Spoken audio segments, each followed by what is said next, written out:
గార్పుడు ఈ ఉదయకాల సమయంలో నేను హెచ్చరిస్తాను. దేవుని యొక్క వాక్యం నీతో మాట్లాడుతూ ఉంది. సత్యవంతుడైన ప్రభువు తన ఆత్మ ద్వారా ప్రేరేపించబడి రాయించిన గ్రంథంలో నుంచి నీతో మాట్లాడుతూ ఉన్నాడు. ఈ అబద్ధ వక్రీకరణమైన వ్యక్తుల యొక్క బారిన పడి నీవు విశ్వాసంలో తొలగిపోకుండా ఉండటం కొరకు ప్రభు నీతో మాట్లాడుతూ ఉన్నాడు. సత్యాన్ని సత్యముగా విశ్వసించే వ్యక్తులుగా ఉన్నారు.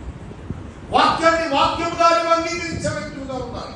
నీ బలహీనతల కోసం వాక్యం మాట, నీ వ్యాధి బాధల కోసం వాక్యాన్ని మార్చుకోలేదు. వాక్యము వాక్యమే, అది స్థిరము. ఆ వాక్యాన్ని బట్టే దేవుడు నీకు నాకు తీర్పు ఇచ్చేవాడు అన్నాడు. వాక్యము యందు మనం విశ్వాసవంతులమై జీవించవలసిన వారిగా ఉన్నాం. దేవుని యందు ఎప్పుడైతే విశ్వాసం ఉంటుందో వాక్యం యందు విశ్వాసం ఉంటుంది. చూడండి, ఇక రెండవ వచనం కూడా చూస్తే, రెండవ వచనంలో కూడా ఇలాగే మాట్లాడుతుంది. కొన్ని విషయాలు చూడండి. మరియు